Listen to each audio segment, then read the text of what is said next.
Hello class, and welcome to this Rockin Kats NES walkthrough right here on Video Games 101 by way of Let's Play with Briggins. I'm your instructor, Professor Briggins, and I love this game. It's just a fantastic original platformer for the NES, which probably doesn't get enough love. Maybe it's because it's from Atlus, a lesser-known developer from back in the day. And look at this. They're going over the controls for me here in the intro. That's nice. Kind of makes my controls look like garbage. Comparatively, they're actually showing you each move here. We'll just let, his name's Willie, do a lot of the work for us here. In terms of difficulty, Rockin Kats, well, I'm going to do something a bit unorthodox here and give this game two separate difficulties. You're just going to get the main one right now. I'm going to give Rockin Kats generally a 5 out of 10. It's got some tricky platforming, especially in the later stages with some pits and water traps and things like that, which which require a commanding understanding and use of the punch glove mechanic in this game, which is kind of reminiscent of a Bionic Commando a little bit, as you'll see as we get into the game. Before we get into it, I usually like to kind of have some idea of what's going on in these games, the objective and all that, so let's bring in our resident game fact finder, Fluff, everyone. Hey, Fluff. Hey, Professor. So you must love this game, right, Fluff? What the heck is that supposed to mean? I mean, you're a cat. Oh, so just because I'm a cat, I should love everything that's ever been associated with or featured a cat. You're right, Fluff. I shouldn't have made that assumption. I'm sorry. I'm just kidding, Professor. Of course I love this game. I mean, first you've got a great role model for cats everywhere in the rising young jazz cat and the game's protagonist in Willie. And he's really giving it to Mugsy the bulldog on the cover. I had this poster up on my wall in college, by the way. Nice. So, you know a lot about this game. What's the objective? To rescue Willie's girlfriend, Jill. Oh. Well, at least it's with animals this time. That's a slight spin on the trope. Probably a new trope, actually, which we don't need to make a list for. So, why don't you tell us what's going on in this game? Alright, so according to the manual, Willie, the titular Rockin Kat, and his girl Jill are the cutest couple to jazz around New York in years. Unfortunately, while Willie was doing a solo, the local crime boss Mugsy caught a peep at Jill and knew he had to have her. In his underhand way, he sent his loyal pack of thugs to kidnap poor Jill. It was cat burglary, all right. By the time Willie finds out, his girl has been hidden away deep in the city. That must have been one long solo. Maybe Willie was auditioning for the Grateful Dead or something. Yeah, anyway. The fur starts to fly when he takes on the crime world to save her.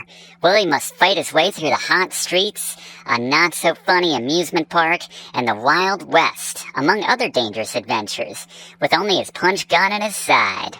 You'd better go along to help out. Alright, I think I've got it. You must resent all those cat puns, by the way, right? Actually, I think they're the epitome of comedy, and they're hilarious. Oh. Yeah.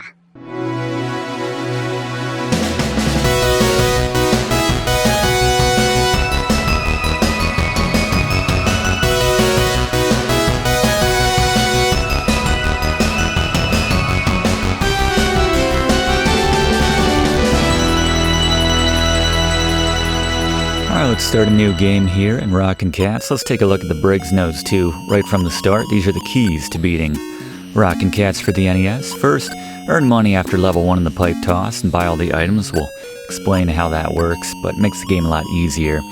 Secondly, use the spiked glove in combat situations, and use the jet sneakers in non-combat situations. It's very item-heavy, basically, the Briggs Notes for this, so can explain more about that once we have them as we take a look at the controls for Rockin Kats. Pretty basic, jumping around, movement, duck, pause the game, bring up your item menu once we have some items.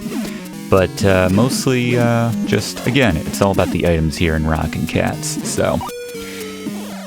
And it's also about getting a commanding understanding and grasp of the punch glove. No pun intended when I say grasp. You can see we can fling around Willie in all sorts of directions like we saw in the control tutorial, which they showed us in the opening. It's like a more advanced Bionic Commando, basically. I think if Lad, the main character from Bionic Commando, had had the punch glove, then Hitler would have been dead a little bit sooner. I'm sorry, Master D. But as an aside, I would pay big money to see him use that punch glove in that game. But anyway, it's a lot of fun getting around with the punch glove and all the different maneuvers you can do with it. But let's take a look at the various items we're picking up in this game with Blaze. Alright, let's talk about the items you will pick up in Rockin Kats. You'll find these around the various levels. First we have the small heart, which will refill one of Willy's hearts. Then you have the big heart, which will top off all of your health.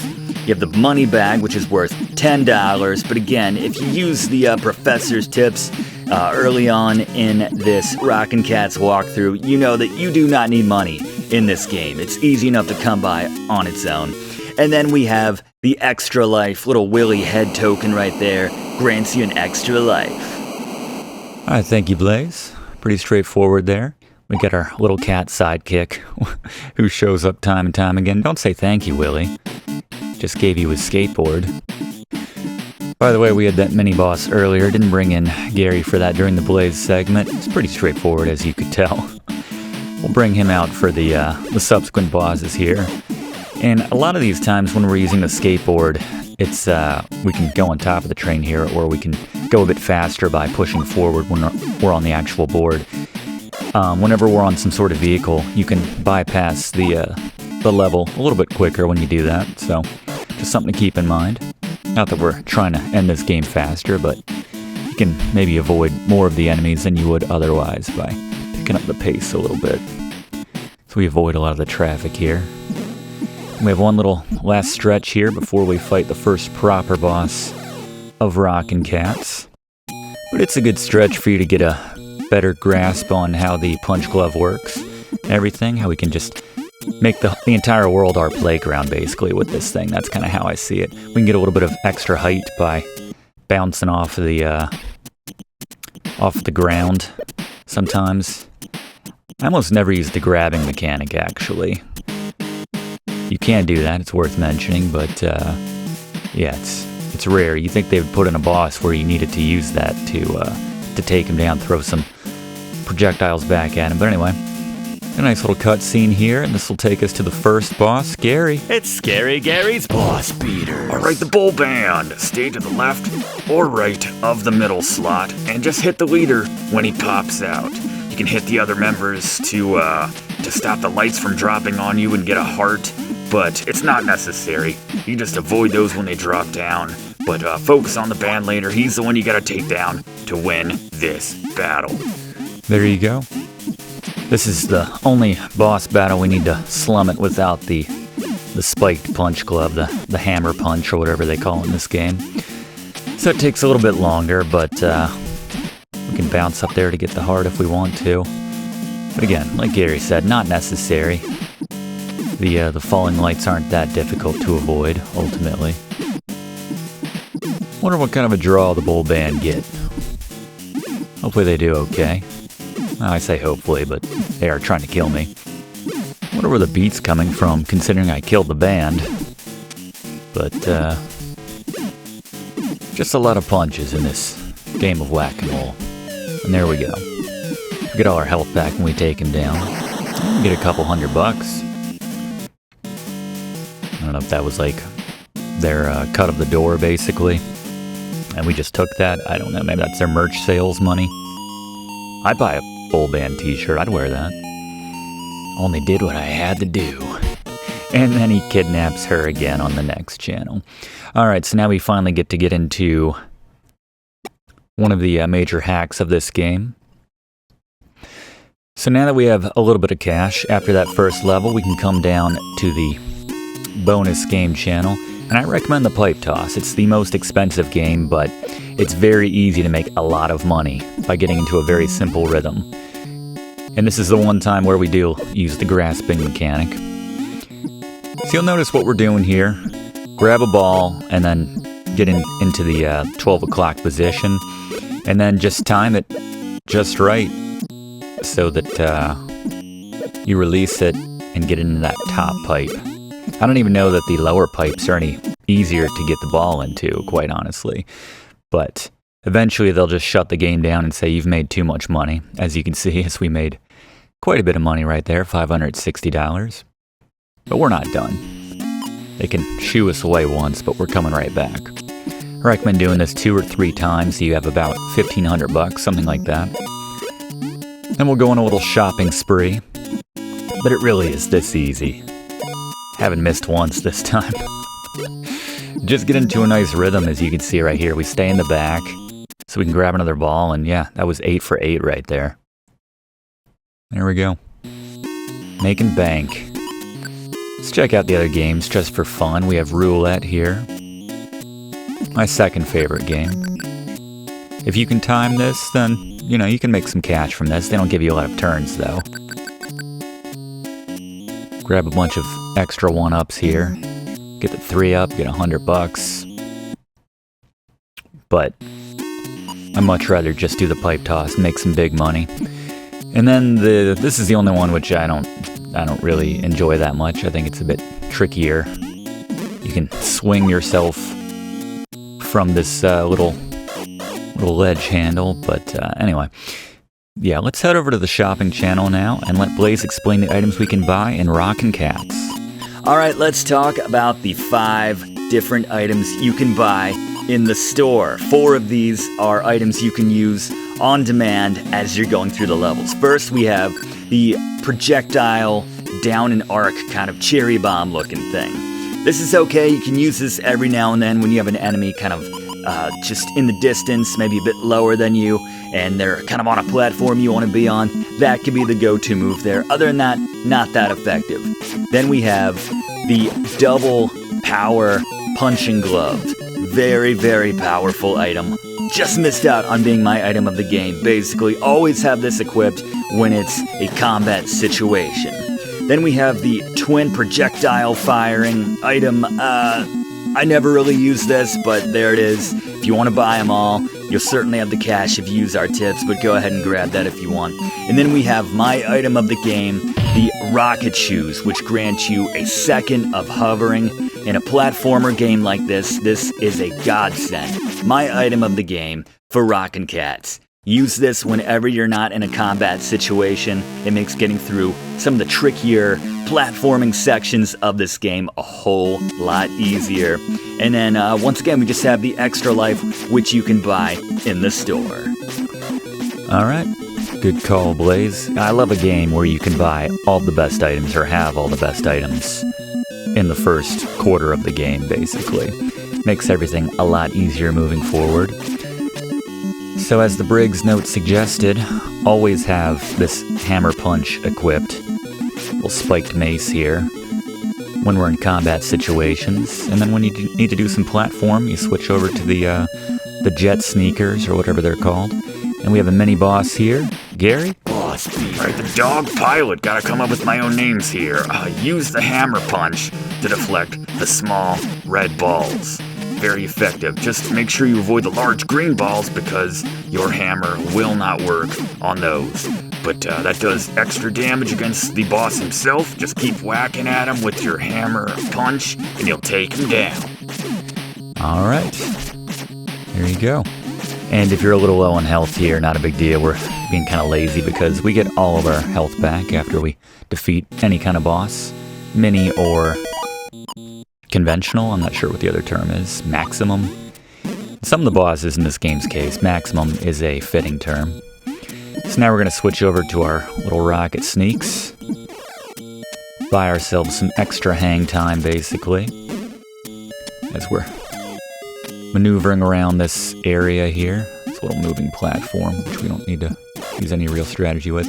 You'll notice, you know, if you're facing to the left, you'll be going clockwise, whereas if you face to the right, you'll be going counterclockwise. So just keep that in mind when you're swinging near the walls.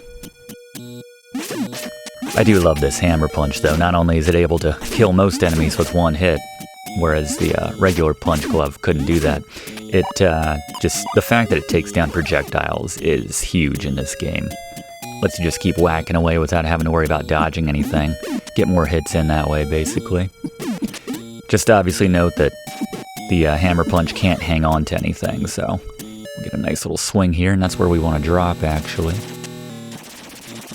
And we can kind of stagger our drop, at least once we first leave a ledge, so that we can maybe give ourselves a bit more control and grab an item or two on the way down there. But we have another mini cutscene as Jill is in some hot water again. Coming as fast as we can, Jill. Mugsy's very confident, but I have my own secret weapon. His name is Gary. Boss beater. Alright, the machine. Ignore the hands and instead do diagonal punches to hit the dog in the middle. Each one of the hands will do a different move on you, so just get an idea of what each one's doing. They're easy enough to avoid the attacks of each one, but if you just focusing on the dog himself with your punches, you don't have to worry about any second phase or switch up moves or anything like that. It's just a bit easier, but it's an easy boss to begin with. Good call, Gary. Yeah.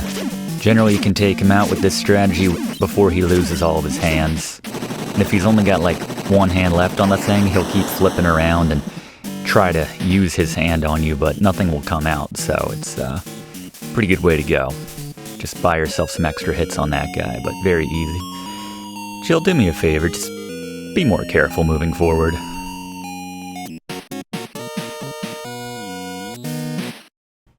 I know my words have fallen on deaf ears. By Channel 3, she'll have been kidnapped again.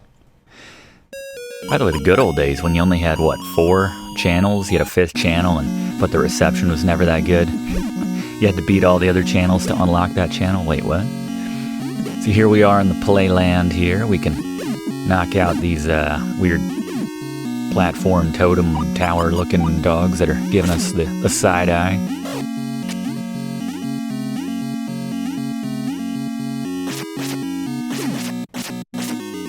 Grab a 1-up there. Doing pretty well in the 1-up department right now.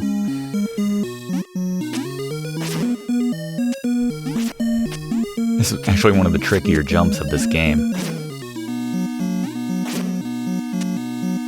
I think if we grab it at the height, we can clear this right here.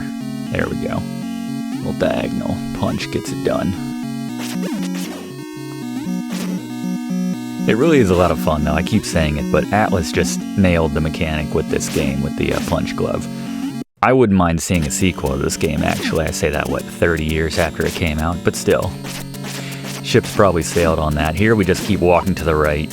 Don't stop, you won't have to fight anybody, and you'll be at the next mini-boss, but you know what? They made 20 Mega Man games. You can certainly make a second Rockin Kats, so we can get more out of this punch glove mechanic, but Gary? Boss beaters. Alright, the ghost dog. Chase the ghost dog left to right, constantly punching with your hammer punch, and move left to right once the dog stops to avoid taking damage. Yeah, nothing too taxing here. It's really just the challenge of how many hits can you get in, how quickly can you take some of these bosses down. And he's coming down at us, we just move out of the way. Turns into a bunch of well-dressed dogs in suits. I gotta say, everyone dresses very nicely in this game. Even Willie managed to put on a tie. He's naked otherwise, I suppose. Is that what we're supposed to think? He's wearing shoes, a hat, a tie. He's got nothing to be ashamed of. Walkthroughs, getting into some weird territory.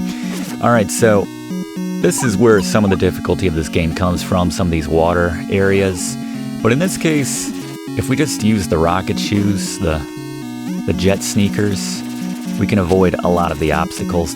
Don't even have to worry about most of these gators here. There's one exception late in the game as we take down these skunks which present themselves to us. Apparently they just got off their shift at the Foot Locker. But is that a dated reference now? Is Foot Locker still around? I don't know. It's been a while since I've actually walked into a store to buy a pair of shoes.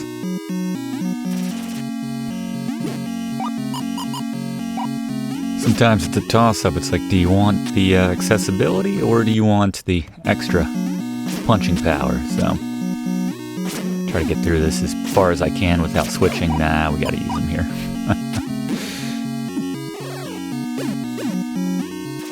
Nice being invincible whenever you're flying through the air. After a a dismount on a swing. Yeah, let's grab that one up. Love that, just bouncing off the wall to the left or right there.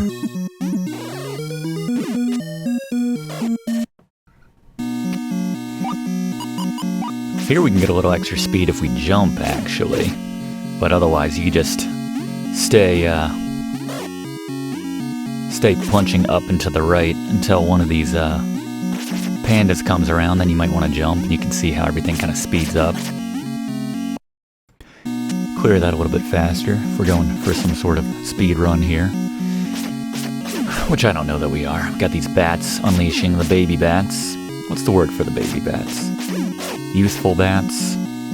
I'm sure there's a specific word. Youthful bats kind of sounds like an indie band, but once again, Jill just keeps getting captured. Do you think we would hide her somewhere? Maybe Channel 6 possibly? But then you run the risk of the Foot Clan grabbing her. Anyway, Gary, who we got this time? Boss beaters.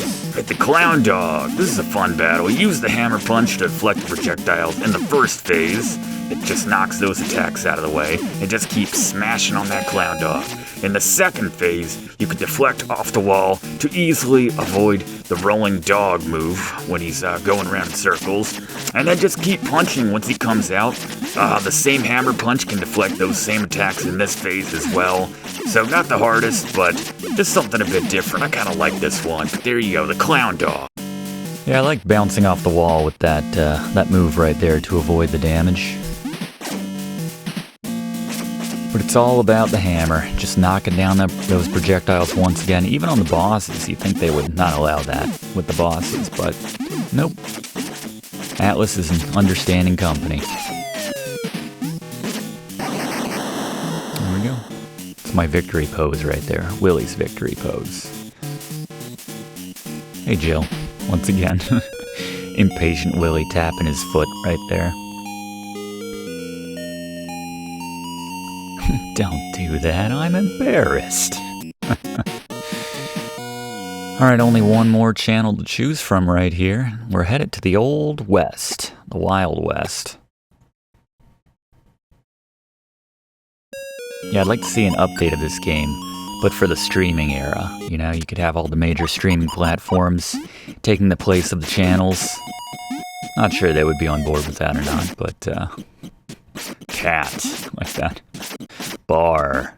Didn't go all out. I like the very obvious ripoff of the spaghetti western, the Eastwood themes.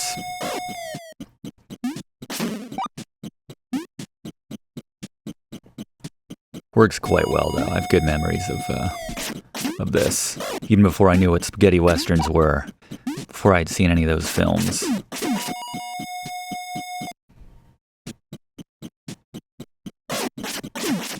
Got some Native American dogs right here. I think we can even bounce the rolling boulders away, turn them away with our hammer punch. It's kind of ridiculous. We can use some of our projectiles here. I think this might be the lone spot in this game where we want to use the cherry bomb. Let's try it. Just aim straight. There we go. Yep. And we got a tricky kind of mini boss right here for a change. Gary, what do you got?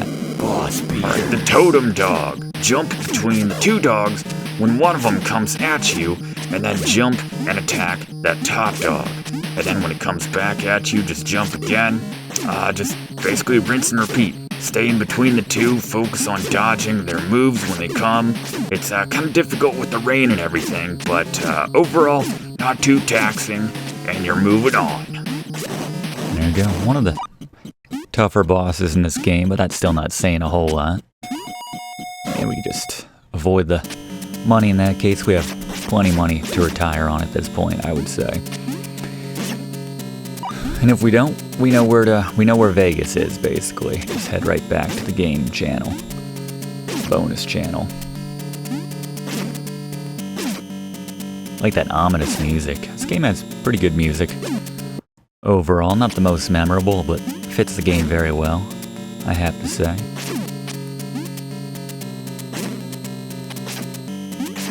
Just so lazy sometimes. I'm like, I know the Jet Sneakers would save me a bit of damage here and there, but just rather give myself a little extra challenge in an otherwise not too challenging section of this game by sticking with the hammer punch. And yeah, we can definitely knock those away. Here it might be a little easier if we switch to this. So you can bounce off that wall there, or just do the jump. Mind the stalactites, T for top. It's always how I learned it. And stalag, G for ground. Coming up from the bottom, so. You want to risk grabbing that money right there. Notice those little bramble things. Those look familiar. We'll see those again in a little bit. Well, much later in the game, really, but not a long game in general. Yeah, these obstacles, they're not the most difficult. These enemies just slowly coming in, giving you plenty of time to react. There will be a very challenging section near the end of this game, trust me.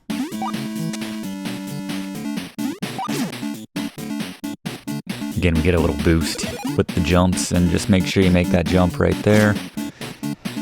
Give yourself a nice bounce off the wall there, like the one-off dog in a 1920s bathing suit, just a couple of them. We'll never see them again. And they might make an appearance in the final stretch, but I just think it's funny all the effort they put into like designing very specific enemies, and you only see them maybe once or twice in the entire game. Alright, I mentioned the mini-bosses earlier. This is anything but. This qualifies as a mega-boss. Gary? Boss beater. Alright, the Big Eagle. First, the Big Eagle has 3 phases, basically. 3 moves it does in succession. So hit the Big Eagle on the first move to make him drop the boulder, then follow left to right, just keep jumping and punching. You can get a lot of punches in on this phase. And then secondly, we have the second move, just stay low to dodge the damage. In this case, you can get a couple hits in there. And then the third move, just dodge his boulder, and you get a couple more hits in. But mostly you're going to be getting punches in on that first move he does that just goes 1, 2, 3 again and again. Yeah, that's a much simpler pattern to read than I'm trying to think of what it was. I think it was Blaster Master with the our pet frog, which had like 8 different stages it would jump around in. Kept you on your toes, but Big Eagle, easy out. And now we finally have reception. We got the upgraded package. Our 5th channel. We have 20% more channels now overall. Quite the increase. Even though it's only 1 channel, the final channel right here. And I like that they dedicated an entire level to New York, and you know, the whole game's kind of set in New York. They didn't do that with a lot of games back then, set them in a particular city or anything like that. I'm sure, you know, it's Atlus's interpretation of New York, obviously. Just lots of hotels and poodles throwing flower pots out the window, but still, you know. We can jump on those to shoot out a little bit of water there. Careful right here, it's rush hours. All the little speeding cats are on their way home from work. Don't make the mistake of just sitting there and waiting for the light to change or something to happen there. They'll just literally keep coming forever, so. But, you know what? At least Mugsy has traffic lights put in. Well, I guess he's not like the mayor of New York or anything, but, So now as we head into this Kubrick-themed fever dream, inspired, let's bring in Fluff for our first Fluff fact in-game for Rockin Kats. So, Fluff, we've talked a lot about the game itself in opening, but honestly, I'm more curious about Atlus. I'm hard-pressed to think of other games that they made at the time. I see their name crop up on the occasional modern game, which is cool that they're still around, still active, but what other NES games were they behind at the time? Well, a lot of Atlus's titles in the 80s and 90s weren't released to Western audiences, and the ones that were typically on the Game Boy. A few exceptions, though, include the Karate Kid, Friday the 13th... Whoa.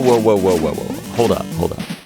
I'm sorry, some members of the class know why my ears perked up at that, as I kind of have a special relationship with Friday the 13th, but that was all LJN, was it not? I mean, famously so. So, actually, a lot of these games that we think of as LJN titles were actually contracted out to other developers.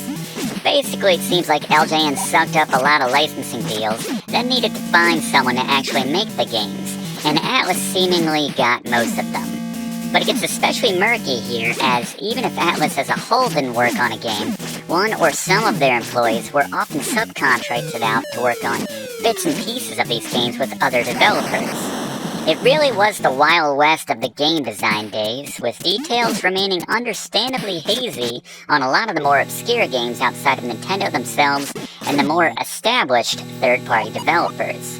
Even on the credit screen of Friday the 13th, all it says is underlying source code is copyright of LJN Toys Limited. So, just to give you an idea of how cryptic game credits were back in those days. Wow, fair enough. My mind is still blown. TNC Surf Designs was also developed by Atlus, by the way. Alright, that's enough. You're gonna break my head if you keep talking. Thank you, Fluff. That is crazy. I can't get over that. Anyway, you'll notice that last bit we released our swing at the very peak right there, so we get maximum velocity off of that and just clear the water in full, basically. We can also break out of our little our flips and then with A, and then we can use our jet sneakers to give ourselves a little bit extra hang time. Make sure you get some reps with that before you try it over the water, just so you know how that's going to react and everything. Very little strategy with this ghost dog head again. Let's take it down, we'll get all of our health back, and just press on.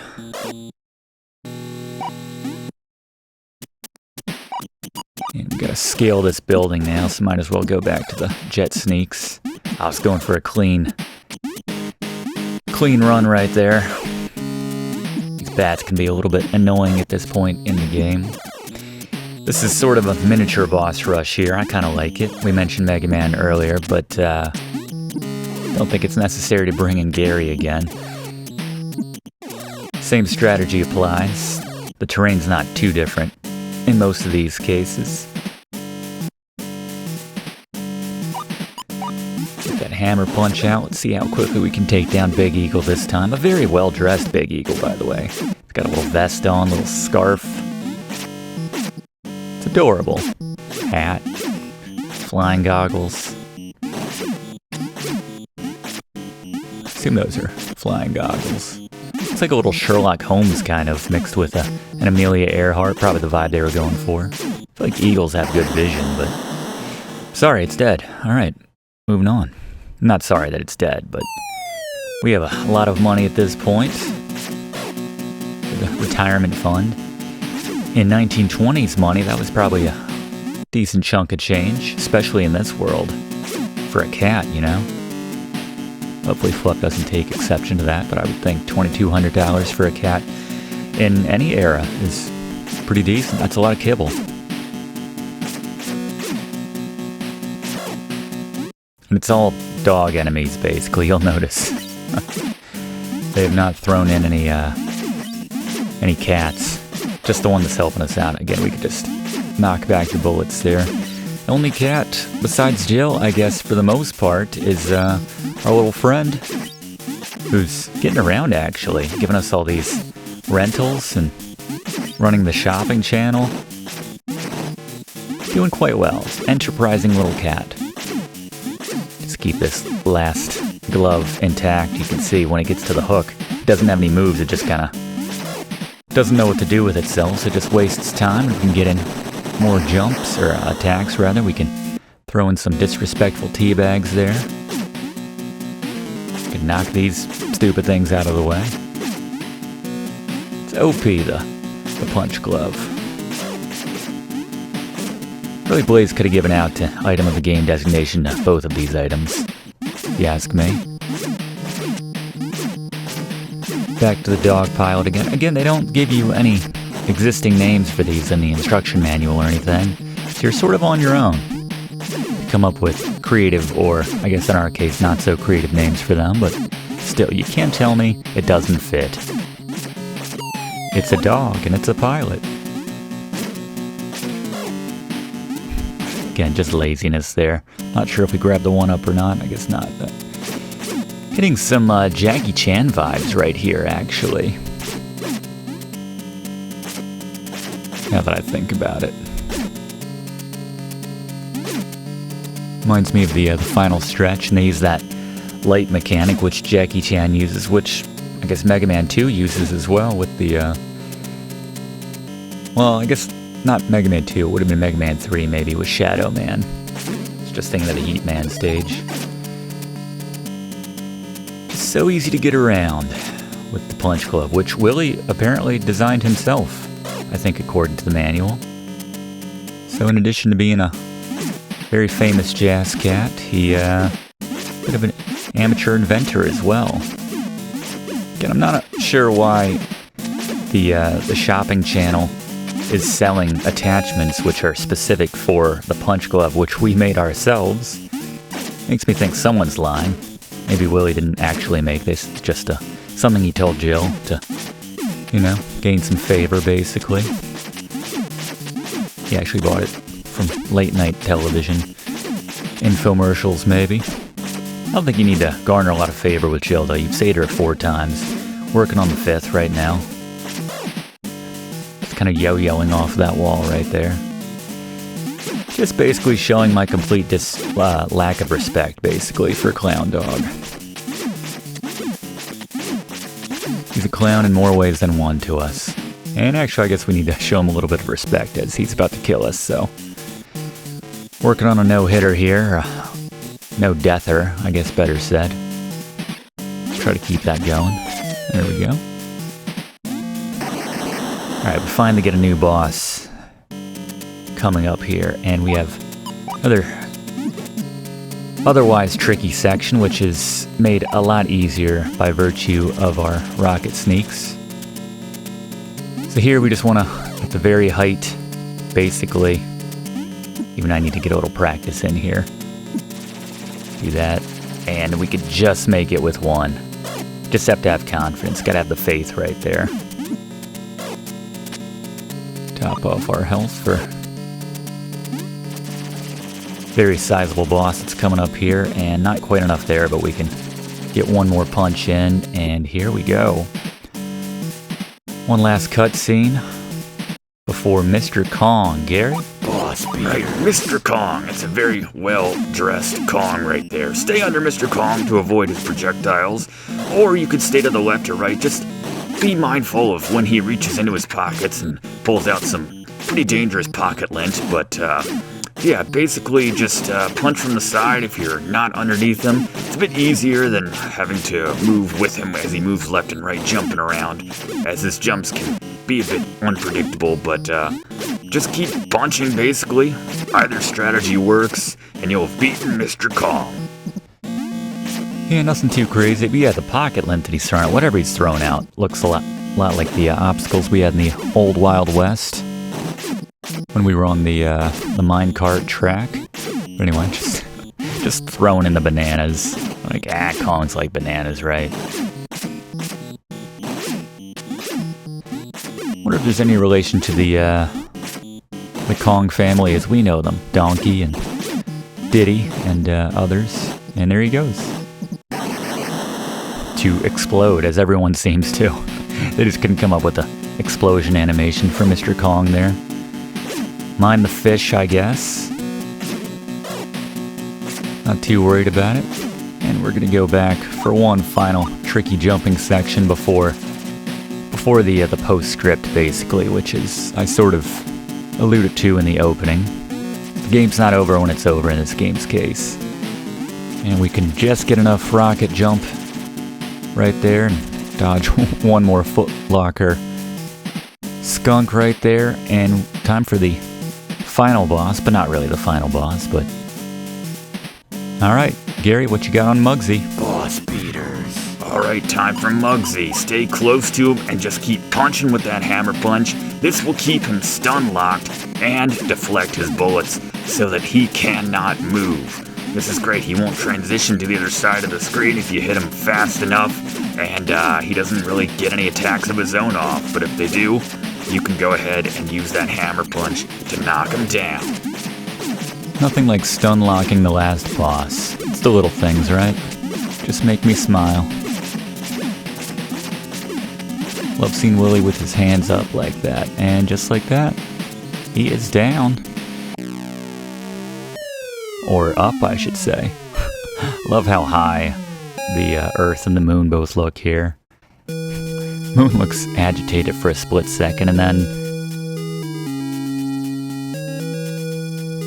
the edible kicks right back in. There you go. Good times. Good game. But again, we're not done. Don't tune out just yet. We have the most difficult stretch of the game yet to play, actually. In a mechanic which I quite like, actually. I wish more games would do this, but we'll get to that. First, we have to have the trope of the two characters just staring into each other's eyes as time passes. Again, we don't need a separate list for that, but a lot of time passes. You hungry, Jill? Willy? To use the restroom, or maybe call Jill's parents, let her know that she's okay? No? Okay. Nice shot of New York in the background, though. Just think, in about 60 or 70 years, Doc and Mac will be cycling and training respectively along this same stretch of walkway here. Getting ready for the big fight. Sweet game, though. This Rockin Kats. So let's enjoy the credits, which we know Atlus doesn't normally give out. Be curious to pay attention now to some of those games that Fluff was referencing earlier, actually. See if we see any of these same names. And speaking of Fluff, let's bring him in one more time, because again, we're not quite done yet. Fluff? So Rockin Kats was released in 1991 on the NES, though it also had a release on the Nintendo Play Choice 10. The game Wait. What was the Play Choice 10 you just mentioned? You know, that arcade cabinet that played NES games you'd never see in an arcade otherwise. Holy, wow, I remember those things. There was this restaurant we used to go to every now and then when I was a kid that had one, and it had the time limit when you put a quarter in, right? I don't know. Can you research more about that? I'd just be kind of curious about it. You know, it's the nostalgic in me, basically. I'd like a refresher on it. Sure. Give me 10 minutes or so. Alright, thank you very much, Fluff. I think we have a few more minutes in this Rockin Kats walkthrough, at least. You might be wondering, Professor, why? What's going on here? Again, we have this extra bit of the game, and this is where the game finally starts to get difficult. In fact, I'm going to give this part of the game its own difficulty handicap, unique from the rest of the game. I'm going to give this part an 8 out of 10, which equates to possibly writing a threatening letter to the developer, in which case, that would be Atlus. And while you're at it, ask them what happened with all those games that Fluff was talking about. But this is the postscript I was talking about.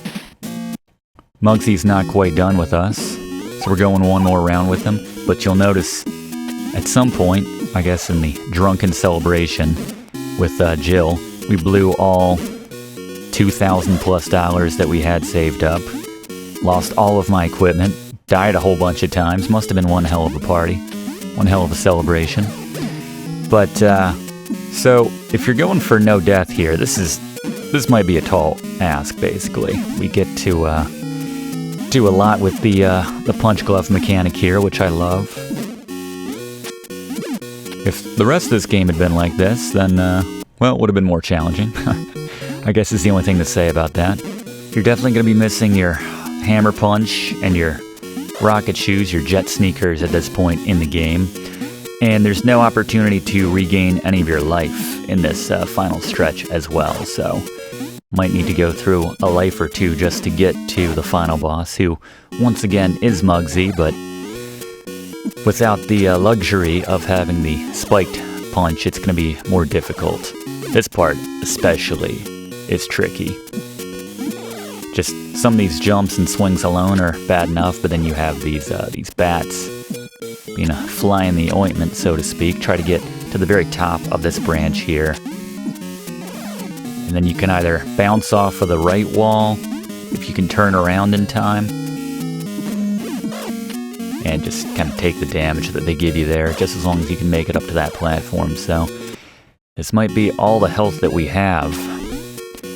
And these are the toughest swings in this game because we got no rocket sneakers. So if you've been falling back on that, this part might give you the fits. Barely made that one. Oof. That one always takes my breath away, that stretch. Makes the heart skip a beat there. But I love doing those bounces off the walls. This should be the final stretch though. Mind the giant boulders with, I don't know, which are in some sort of, there you go. We did a good thing for that boulder. Alright, Gary. Boss beater. Alright, Mugsy round 2, we don't have the hammer punch to fall back on this time as the game gets substantially more difficult, but use the full distance of the punch club this time around to hit Mugsy and give yourself extra time to dodge his bullets this time, if and when he gets them off. But again, we can stun lock him if we hit him fast enough, and it's the way to take him down here in his second round. And just like that, you've beaten Rockin Kats the second time, the real ending, which is the same ending, but still, I'm proud of you. That was tough. Thank you, Gary. Yes, I'm proud of you as well. That's that. If you managed to get through that stretch after basically being babysat and conditioned to not expect a lot of difficulty, congratulations as we knock him to the moon one last time for good measure. And I'm told that Fluff, you have something for us? Okay, so I have more information on the Play Choice 10 as requested. It was basically an arcade system made by Nintendo that featured non-arcade NES games. This first bit is a quote from the Wikipedia page on it. The Play Choice 10 is an arcade system developed and marketed by Nintendo. Released in August 1986 as the successor to the Nintendo Versus system. Now this was a similar Omni-Game cabinet, though it primarily featured arcade games. The Play Choice 10 was developed as a means to showcase NES games while maintaining revenue from the arcade business. It did so by allowing players to test up to 10 games, one at a time. So there were both dedicated variants of the Play Choice 10 as well as conversion kits available, so if you owned an existing Nintendo cabinet, you could convert it into a functional Play Choice 10. Games were distributed on printed circuit boards featuring ROM chips for the various games, and these were connected to the motherboard. Another Wikipedia quote, gameplay is restricted to a set time limit with 2 minutes available at minimum. Inserting additional coins before play results in a bonus session time called prime time on top of the added time. Players are able to freely switch between games by pressing a button that invoked a game selection menu, and they're also able to pause and reset the current game. Dual screen cabinets displayed a selection menu and game instructions on the top screen and the gameplay on the bottom screen. The games themselves have minor differences compared to their console counterparts, with all of them including game instructions. These games had other differences, with Punch-Out using a battery save to remember a player's initials for high scores. There are 53 games that have been confirmed to have been released on the Play Choice 10, Rockin Kats being one of them, and Nintendo ultimately announced on July 31st, 1992, that it would discontinue all of its arcade machines due to a lack of profitability. So there you go, the Play Choice 10. Thank you very much, Fluff. Yeah, I have really good memories of going to this seafood restaurant with my family every summer, and out front they had a few video games. At a crane game, I got good at the crane games there, but yeah, they definitely had one of those Play Choice 10s, and I thought it was so cool. But again, I was getting grifted by putting quarters in games I probably had waiting for me back at home, but there you go. All right, not often that we end on a Fluff fact, but there you go. Brought it for you this week. As I just noticed, Willie has got his eyes open like a serial killer during that kiss. Jill's got her eyes closed, but yeah, Willie, what's going on there? Anyway, please consider subscribing if you have not yet done so. We really appreciate having you in class every week. We do one of these classes every single week. Leave a comment on this video if you remember this game, or just want to say thanks, or whatever you want to say, that works for us just fine. Leave a like on this video if you don't mind, and we'll see you in next week's class. Thanks for watching, and don't forget to like and comment on this video, and click subscribe if you haven't already, as this seriously helps me to keep making great content for you. And check the description of this video to see what song is playing right now.